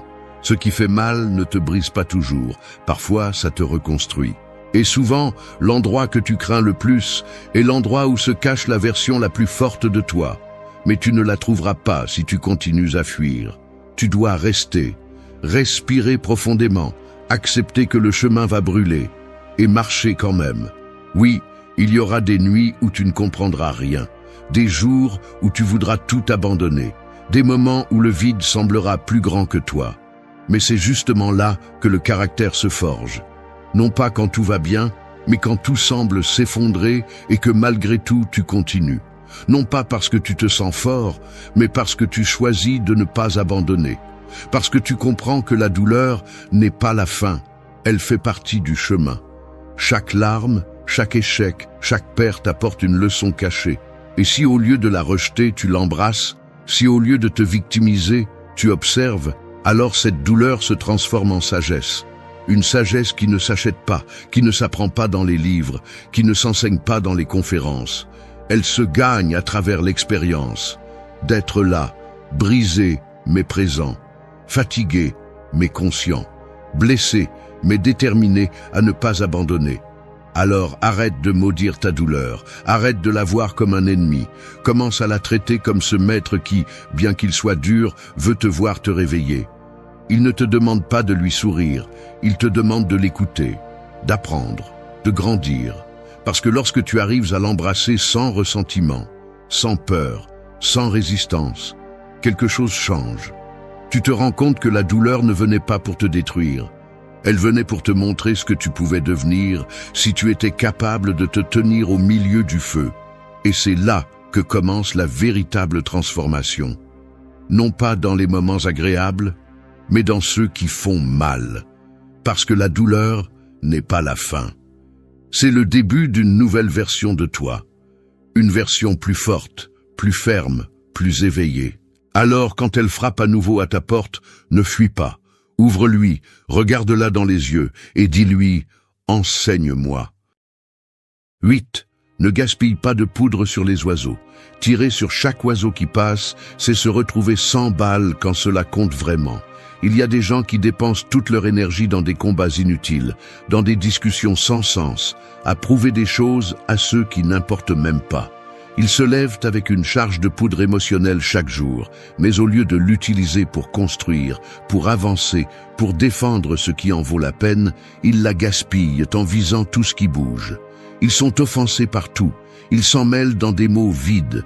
Ils s'épuisent à impressionner, à répondre aux critiques, à régler des comptes avec des fantômes. Ce n'est pas de la force, c'est de la faiblesse mal déguisée. La vraie force n'a pas besoin de se prouver à chaque instant. Celui qui est fort, celui qui sait qui il est et ce qu'il veut, ne tire pas au premier bruit. Il observe, analyse et décide s'il vaut la peine de dépenser de l'énergie. Parce qu'il y a une vérité que beaucoup ne veulent pas accepter. Tout ne mérite pas ton attention, tout ne mérite pas ta réponse, tout ne vaut pas ta poudre. Les stoïciens l'avaient bien compris. Épictète disait « Celui qui cherche à plaire à tout le monde perd sa liberté ». Si chaque commentaire t'affecte, si chaque regard te dérange, si chaque critique te secoue, alors tu n'es pas en contrôle. Tu donnes ton pouvoir à l'extérieur. Et plus tu vis ainsi, plus tu t'éloignes de toi. Tu dois apprendre à choisir tes batailles, non par lâcheté, mais par stratégie. Non parce que tu ne peux pas répondre, mais parce que tu sais que ton énergie est sacrée et que tu n'es pas prêt à la perdre en futilité. La poudre est ton attention, ton temps, ta force mentale. Chaque jour, tu te réveilles avec une quantité limitée. Et si tu l'utilises en discutant avec quelqu'un qui ne veut pas comprendre, en t'inquiétant de ce que pensent ceux qui ne vivent pas ta vie, ou en essayant de changer quelqu'un qui ne veut pas changer, tu perds la partie. Parce que pendant que tu gaspilles tes balles, d'autres visent vers l'avant, construisent en silence, avancent sans distraction. laisse-les aboyer, laisse-les critiquer, laisse-les douter de toi. Qu'est-ce que ça peut faire? Ton chemin ne dépend pas d'eux. Tu n'as pas besoin d'expliquer chaque pas que tu fais. Tu n'as pas besoin de prouver quoi que ce soit à celui qui n'a pas gagné le droit d'influencer ta direction. Tu sais où tu vas. Et celui qui a clairement défini sa destination ne perd pas de temps à chasser les oiseaux. Conserve ta poudre, utilise-la pour créer, pour améliorer, pour résister à ce qui compte vraiment. Tire seulement quand la cible en vaut la peine. Parce que dans cette vie, ce n'est pas celui qui fait le plus de bruit qui gagne, mais celui qui sait quand et où concentrer son feu. Et tu es ici pour conquérir ton chemin, pas pour te distraire avec chaque ombre qui traverse le ciel. Merci d'être resté jusqu'à la fin de la vidéo. Si vous avez tout vu, commentez « Je suis stoïcien » comme notre signe secret, indiquant que vous êtes un véritable apprenant du stoïcisme. Imagine que tu naisses enchaîné dans une cellule, mais les chaînes ne sont pas à tes poignets, elles sont dans ton esprit. Il n'y a pas de barreaux, il n'y a pas de serrure, il n'y a que toi, tes pensées et la porte ouverte. Tu pourrais sortir quand tu le souhaites, mais tu ne le fais pas, parce qu'au lieu de bouger, tu attends, au lieu de décider, tu hésites, au lieu d'agir, tu rêves éveillé. Et ainsi passent les jours, les mois, les années, enchaînés par ton propre manque d'action. C'est le véritable problème. La plupart des gens n'ont pas besoin d'être libérés, ils ont besoin d'être réveillés. Tu en as marre de te motiver pendant un moment et de revenir à la même chose. Tu le sais. Tu sais ce que tu dois faire, ce que tu remets à plus tard, les excuses que tu répètes comme si elles faisaient partie de ton identité. Et pourtant, tu restes là, à attendre. Il ne te manque pas d'informations, il te manque du courage. Il ne te manque pas de temps, il te manque de décision. Et c'est le feu que nous allons allumer aujourd'hui. Le stoïcisme n'est pas une liste de phrases à se faire tatouer ou à partager sur les réseaux sociaux. Le véritable stoïcisme se travaille, se vit, s'applique dans la douleur, dans l'inconfort, au moment précis où la plupart abandonnent. C'est une philosophie d'action, de responsabilité et de transformation. Cette vidéo n'est pas un divertissement. C'est un guide pour rompre avec la passivité, pour arrêter d'attendre que quelque chose change sans rien faire. Parce que si tu ne prends pas le contrôle, le temps le prendra pour toi. Et si tu ne décides pas qui tu veux être, tu finiras par être ce que le monde t'impose. Tu vas découvrir 8 principes stoïciens. 8 actions que tu peux appliquer dès aujourd'hui. Ce ne sont pas des idées abstraites, ce ne sont pas des promesses vides. Ce sont des outils réels, conçus pour transformer ta vie si tu es prêt à te confronter à toi-même. Mais souviens-toi, rien ne change si tu ne changes pas. Es-tu prêt? Commençons. 1. Ordonne à ton corps, ne demande pas la permission. Imagine que tu as un cheval sauvage, fort, rapide, plein d'énergie, mais sans cavalier. Il court sans direction, s'effraie facilement, s'arrête quand il veut et marche là où il ne devrait pas. Il peut t'emmener très loin ou te faire écraser contre une pierre. Ce cheval, c'est ton corps. Et si tu n'apprends pas à le monter fermement, il finira par te dominer. C'est ainsi que la plupart des gens vivent, se laissant emporter par leurs impulsions. Si le corps a faim, il mange n'importe quoi. S'il a sommeil, il dort plus qu'il ne le faut. S'il se sent fatigué, il annule. S'il est à l'aise, il reste immobile. Et sais-tu quel est le problème ? Le corps n'est pas fait pour prendre des décisions, il est fait pour les obéir. Mais tu lui donnes le contrôle. Commander le corps ne signifie pas l'ignorer. Cela signifie prendre le contrôle. Cela signifie cesser de lui demander la permission d'agir et commencer à lui donner des ordres clairs. Se lever quand le réveil sonne, pas quand on en a envie. S'entraîner même si on est fatigué. S'asseoir pour travailler même si on n'est pas d'humeur. Le corps n'a pas besoin de motivation, il a besoin de direction. Les stoïciens le savaient. Ce qui fait mal forme le caractère, ce qui est inconfortable forge la vertu, et ce qui est fait, même si cela ne provoque pas, te libère.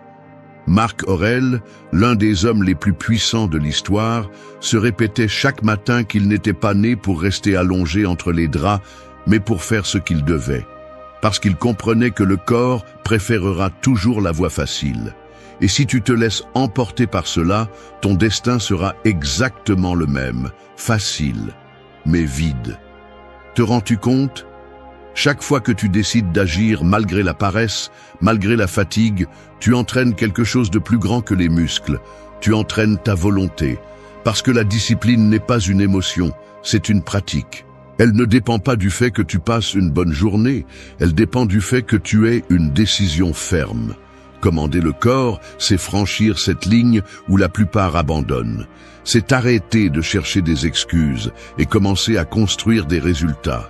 Il ne s'agit pas de se faire du mal, il ne s'agit pas de vivre en punition, il s'agit de se diriger, de devenir quelqu'un qui n'a pas besoin de ressentir pour bouger, mais qui bouge parce qu'il sait qui il veut être. Chaque fois que tu remets à plus tard, tu t'affaiblis.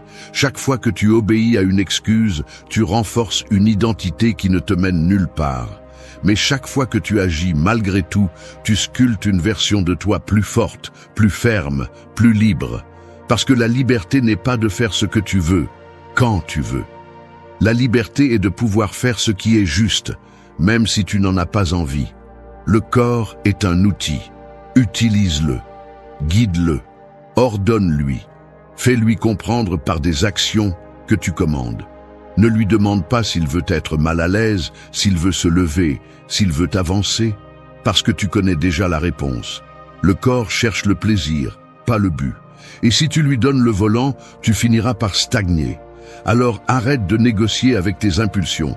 Arrête d'attendre le moment parfait. Le moment est maintenant, et il commence par un ordre clair. Lève-toi, bouge, fais ce que tu as dit que tu ferais, peu importe si tu en as envie. Ce qui compte, c'est si tu es engagé. 2. Fais du mouvement ton rituel sacré. Pense à l'eau stagnante. Au début, elle semble tranquille, mais avec le temps, elle pourrit. Elle perd sa clarté, sa force, son but. Le mouvement est ce qui maintient l'eau en vie, et c'est aussi ce qui maintient ta pensée, ton énergie, ta volonté en vie. Sans mouvement, tout se corrompt. La discipline se flétrit, le caractère s'oxyde. L'âme s'endort. C'est pourquoi, si tu veux transformer ta vie, tu dois bouger. Pas de temps en temps. Pas seulement quand tu es motivé. Tous les jours. Parce que le corps a été fait pour agir, pas pour rester coincé sur une chaise en attendant l'inspiration. Et le stoïcisme le rend clair.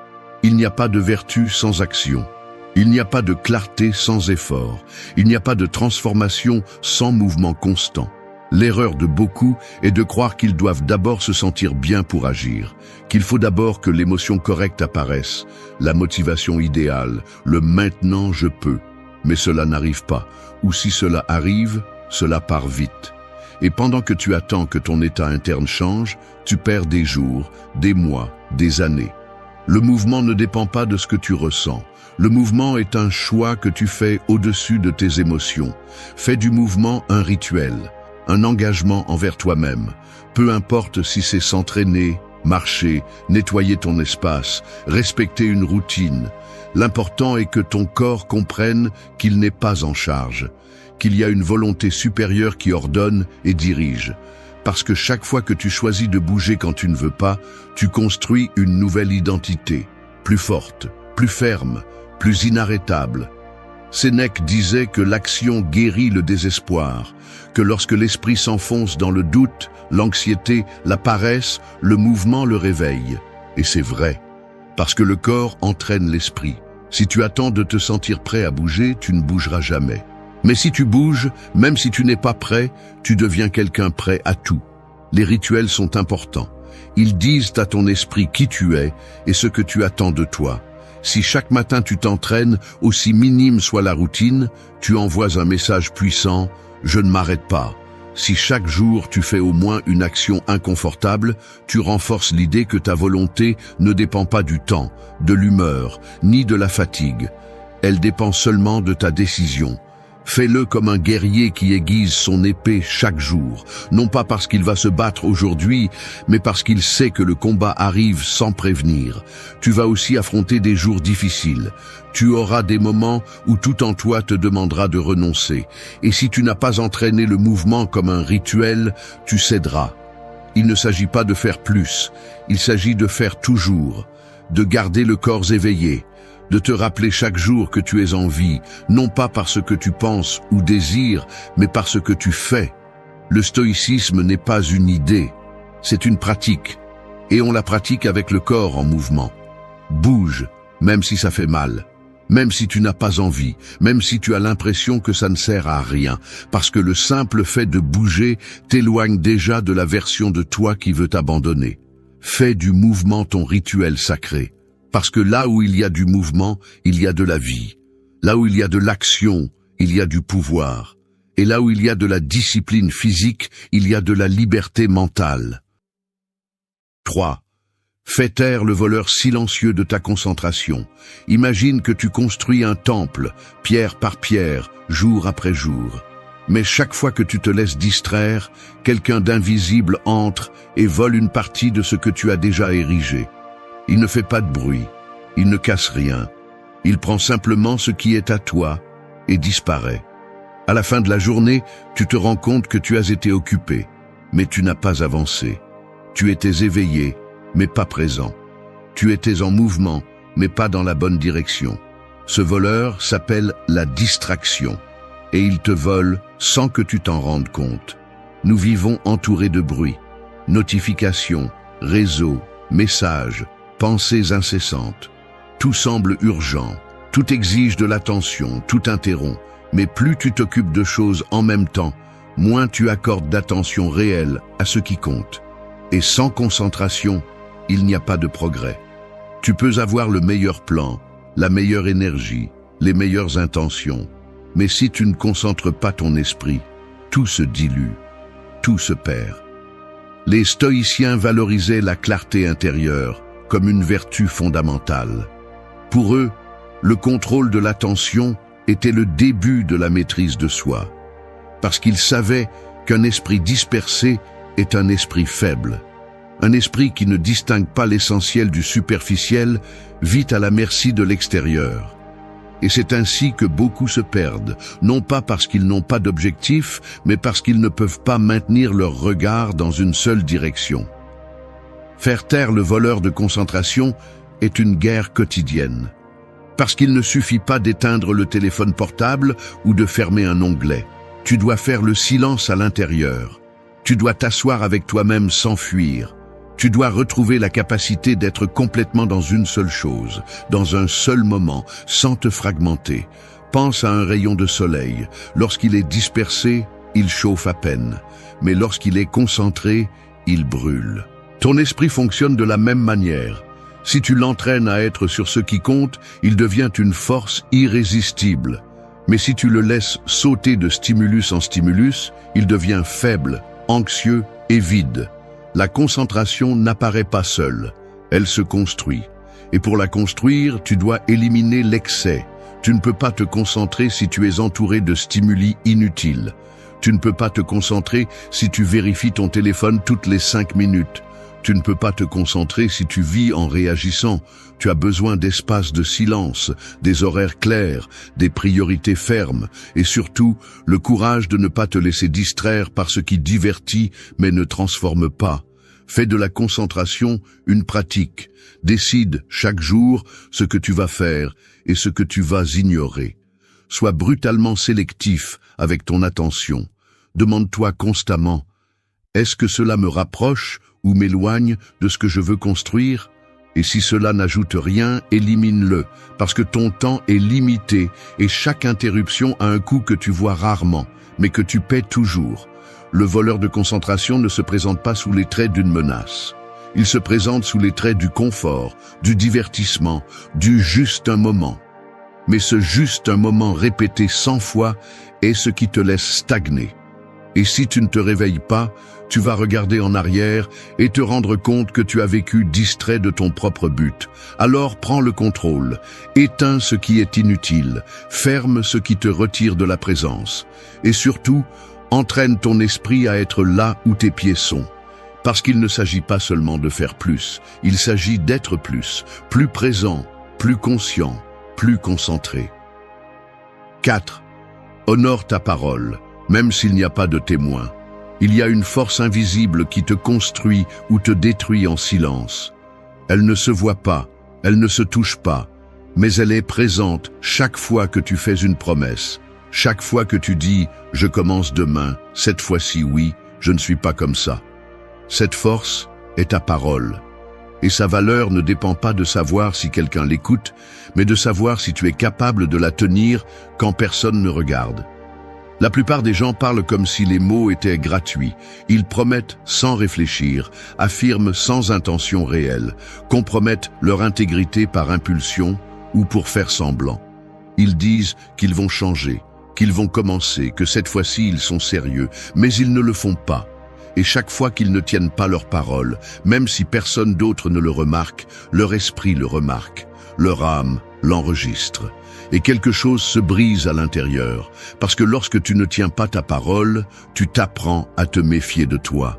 Tu te dis, sans le dire, que ce que tu promets ne vaut rien, que tes décisions sont faibles, que ton engagement est superficiel, et cela s'accumule, une promesse brisée aujourd'hui, une excuse demain, une justification plus tard, jusqu'à ce que tu deviennes quelqu'un qui ne croit plus en lui-même. Les stoïciens défendaient la cohérence comme une vertu fondamentale. Pour eux, le vrai caractère ne se mesurait pas par ce que tu faisais en public, mais par la façon dont tu agissais en solitude. Parce qu'il est facile d'être discipliné quand quelqu'un te regarde. Il est facile de tenir sa parole quand il y a une pression extérieure. Ce qui est difficile et ce qui te forme vraiment, c'est de rester ferme quand il n'y a pas de témoin, quand personne ne te demande, quand tu pourrais échouer sans conséquence immédiate, mais tu choisis de ne pas le faire. Tenir ta parole n'est pas seulement une preuve de force, c'est un outil pour construire la confiance en soi. Chaque fois que tu fais ce que tu as dit que tu ferais, même s'il n'y a personne qui regarde, tu renforces une idée puissante. Je suis quelqu'un en qui on peut avoir confiance. Même moi, je peux avoir confiance en moi. Et cette confiance, cette sécurité profonde, est la base de toute transformation réelle. Tu n'as pas besoin d'annoncer tes plans. Tu n'as pas besoin de prouver quoi que ce soit à qui que ce soit. Tu as juste besoin de te prouver quelque chose à toi-même. Que cette fois-ci, tu es sérieux. Que cette fois-ci, ta parole n'est pas négociable.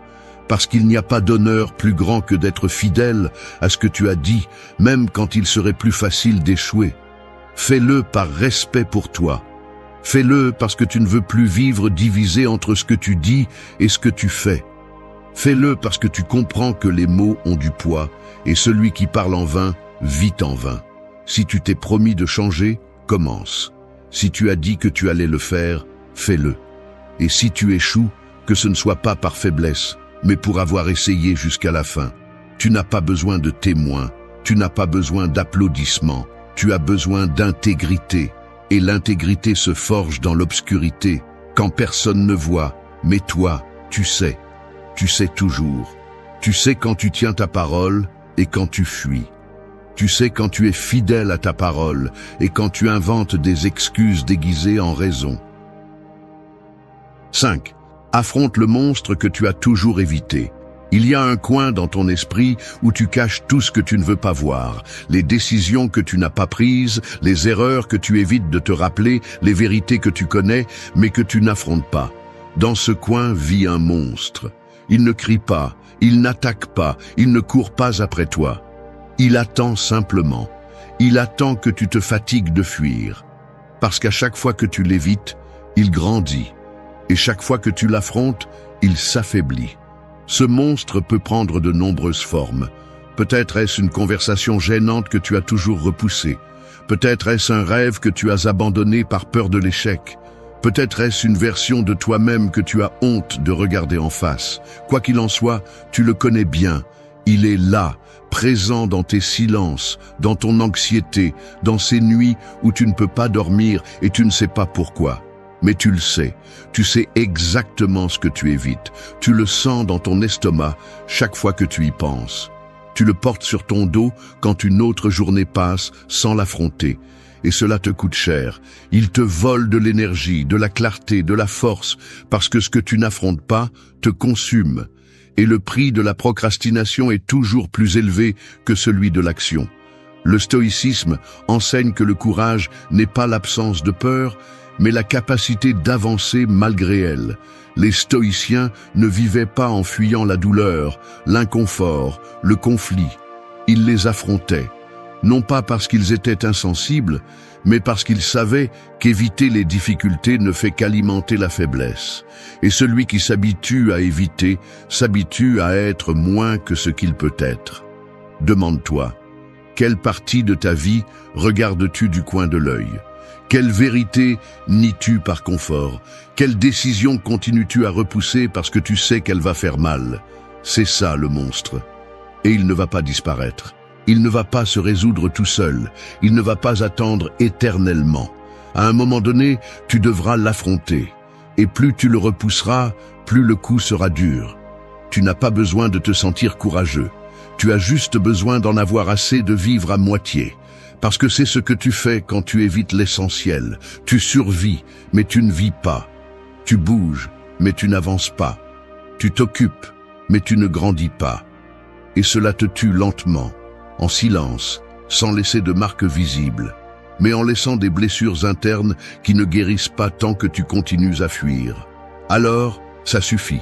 Regarde-le en face. Parle à qui tu dois parler. Prends la décision que tu as évitée. Reprends le chemin que tu as abandonné par peur. La vie ne va pas devenir plus facile, mais tu peux devenir plus fort. Et cette force s'acquiert en affrontant ce qui te fait le plus peur. Tu n'as pas besoin d'un plan parfait, juste d'un premier pas. Et la volonté de continuer à marcher peu importe combien le sol tremble. Parce que ce qui se trouve de l'autre côté du monstre n'est pas seulement un soulagement. C'est la liberté, c'est le respect de soi, c'est le pouvoir. Et cela ne s'achète pas, cela se conquiert. Affronte la peur, affronte la vérité, affronte la partie de toi que tu ne veux plus porter. Parce qu'il n'y a pas de transformation sans confrontation. Et il n'y a pas de paix sans d'abord traverser la guerre que tu évites. Affronte le monstre. Non pas parce que c'est facile, mais parce que c'est la seule chose digne de quelqu'un qui ne veut plus fuir lui-même. 6. Dessine ton destin avec de l'encre et du courage. Certains traversent la vie comme s'ils étaient une toile entre les mains d'autrui. Chaque pas qu'ils font, chaque décision qu'ils reportent, permet à quelqu'un d'autre de dessiner sur eux. La famille, les attentes, la peur, la routine. Ils ne prennent jamais le pinceau. Ils n'affirment jamais fermement. C'est moi qui décide. Ils se contentent de suivre les traces que d'autres ont commencées, croyant que le destin est quelque chose qui arrive simplement. Mais ce n'est pas le cas. Le destin n'est pas un accident, c'est une œuvre, et chaque action que tu prends est un coup de pinceau. Chaque habitude, chaque promesse tenue, chaque défi relevé ou évité est une ligne de plus dans le tableau que tu es en train de construire. La différence entre ceux qui transforment leur vie et ceux qui survivent réside dans une décision: prendre le contrôle du trait. Les stoïciens comprenaient cette vérité avec une brutalité claire. Pour eux, il n'y avait pas de temps à perdre sur ce qui ne peut pas être contrôlé. La seule question réelle était: que feras-tu de ce qui est entre tes mains? Marc Aurèle, un empereur qui écrivait seul chaque nuit, ne cherchait pas les applaudissements, il cherchait la direction. Il savait que chaque journée devait le rapprocher davantage de la vertu, du but, de la maîtrise de soi. Chaque jour était une occasion d'écrire mieux son histoire. Mais pour cela, tu as besoin de deux choses: de l'encre, qui est l'action, et du courage, qui est la volonté de l'utiliser même s'il n'y a pas de garantie. Beaucoup veulent avoir le destin résolu avant de bouger. Ils veulent savoir qu'ils ne vont pas échouer. Ils veulent la carte complète avant de faire le premier pas. Et ainsi, ils perdent des années à attendre. Mais le destin ne se donne pas, il se dessine, avec des pas réels, des décisions fermes, des erreurs qui enseignent plus que n'importe quelle théorie. Celui qui n'agit pas s'efface. Il devient une copie floue de lui-même. Il se camoufle dans la médiocrité, s'adaptant à ce qui vient, au lieu de choisir ce qu'il veut construire. Et quand tu t'habitues à ne pas décider, le temps décide pour toi. Ce que tu ne dessines pas, la coutume, la pression ou le confort le dessinent. Dessiner ton destin n'est pas tout écrire d'un coup. C'est avoir une clarté sur l'essentiel et avancer chaque jour vers cela. Écris avec du feu, pas avec un crayon. Ne sois pas en train d'effacer tes plans pour t'adapter, ni tes rêves pour éviter les critiques. Tracer ton chemin exige une brutalité honnête et un engagement réel. Il faut que tu te lèves, même quand tu ne vois pas le résultat immédiat, que tu restes ferme, même quand l'environnement s'effondre. Pose-toi une question inconfortable. Ce que tu fais aujourd'hui fait-il partie de l'histoire que tu veux raconter demain? Parce que si la réponse est non, alors tu prêtes ta vie à quelqu'un d'autre. Et si tu ne reprends pas le contrôle, tu te perdras dans le dessein des autres. L'encre s'épuise. Le temps aussi. Alors, agis maintenant. Fais ce que tu as dit que tu ferais. Vis selon le but que tu as choisi. Non pas parce que c'est facile, mais parce que tu sais que tu n'es pas venu dans ce monde pour imiter, mais pour créer. Le destin est une œuvre qui se construit avec du courage. Et chaque fois que tu choisis d'agir avec intention, tu laisses une marque que personne ne peut effacer.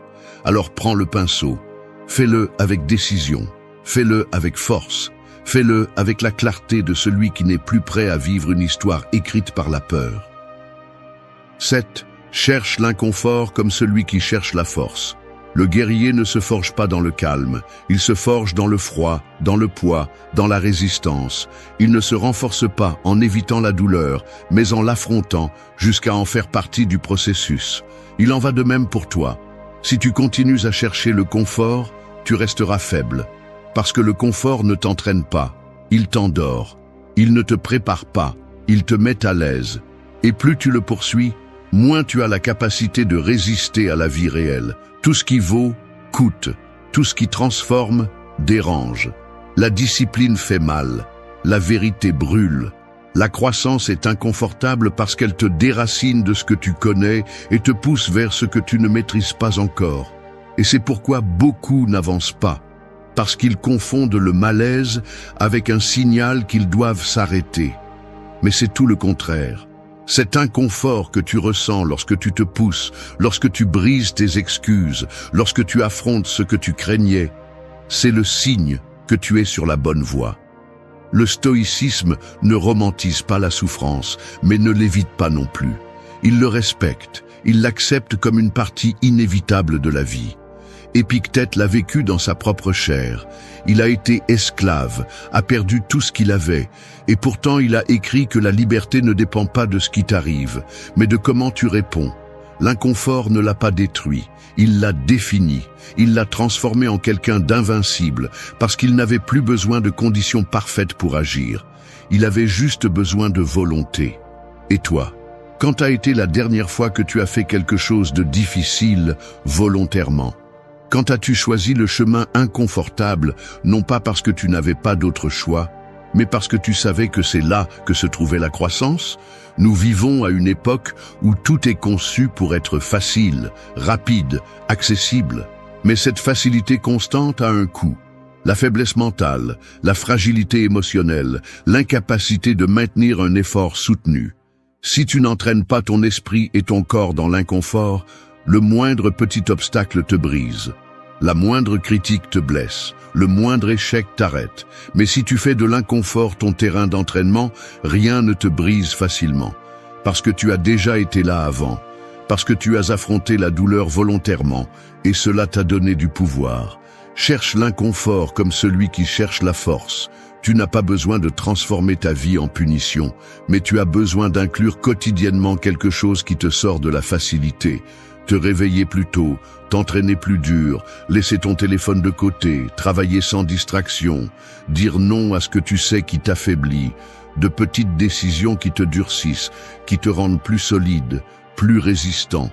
Et le plus important, apprends à ne pas fuir quand l'inconfort apparaît sans prévenir, parce que tu ne le choisis pas toujours. Parfois, la vie l'impose, et si tu as l'habitude de l'éviter, il va t'écraser. Mais si tu es entraîné, si tu as déjà vécu avec le malaise, tu resteras debout. Tu répondras avec du caractère, pas avec des plaintes. Tu prendras le contrôle. Tu ne chercheras pas des coupables. L'inconfort révèle qui tu es. Il montre tes limites, tes peurs, tes véritables forces. Mais c'est aussi le terrain où tu peux te reconstruire, où tu peux transformer chaque échec en apprentissage, chaque chute en élan, chaque jour difficile en une leçon. Ne cherche pas une vie confortable, cherche une vie avec un but. Et si ce but t'exige de passer par la douleur, par le doute, par la résistance, bienvenue.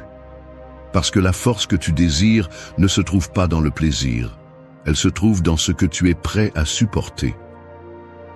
8. Tue une excuse avant qu'elle ne tue ton rêve.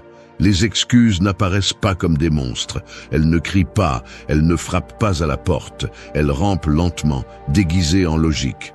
Ce n'est pas le moment. Je suis fatigué. Je n'ai pas ce qu'il faut. Elles se déguisent en justification, en bon sens, en prudence.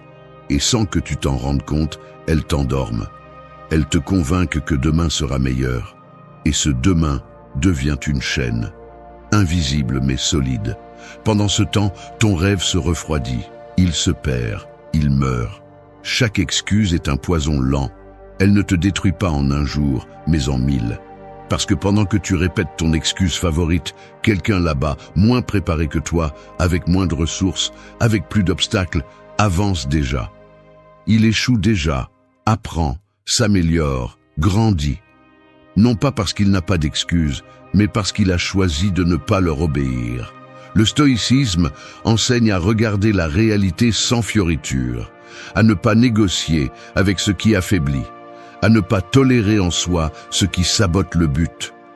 Pour les stoïciens, ce que tu dis ne vaut rien si tu ne le soutiens pas par l'action. Épictète le disait sans détour, ne dis pas que tu vas être sage, agis en conséquence. Aujourd'hui, nous dirions la même chose.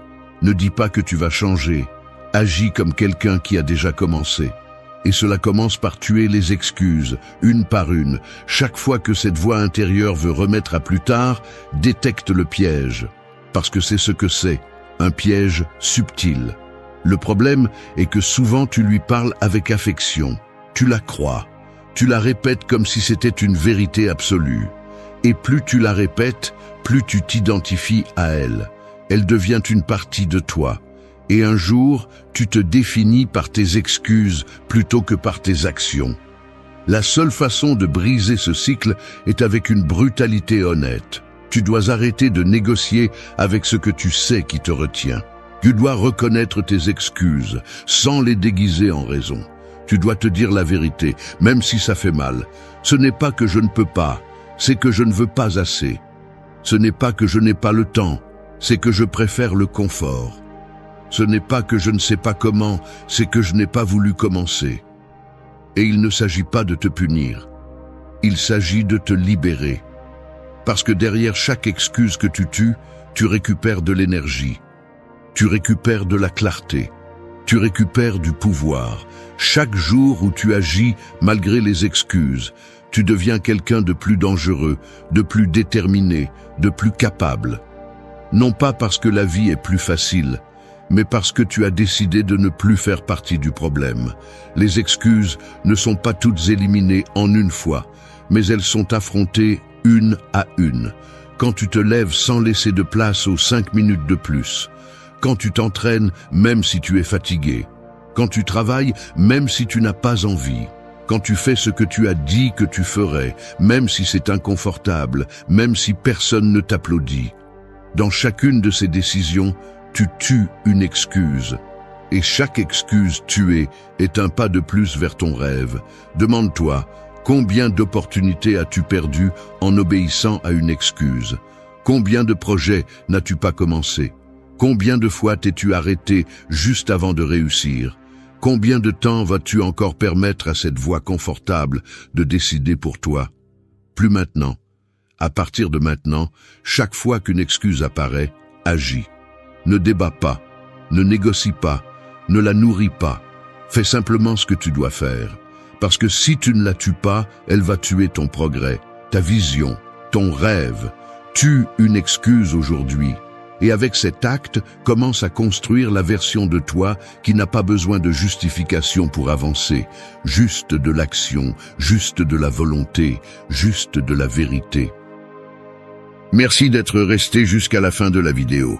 Si vous avez tout vu, commentez « Je suis stoïcien » comme notre signe secret, indiquant que vous êtes un véritable apprenant du stoïcisme. N'oubliez pas de vous abonner et de liker la vidéo si elle vous a plu. Rendez-vous dans la prochaine vidéo et rappelez-vous, continuez à cultiver votre esprit stoïque.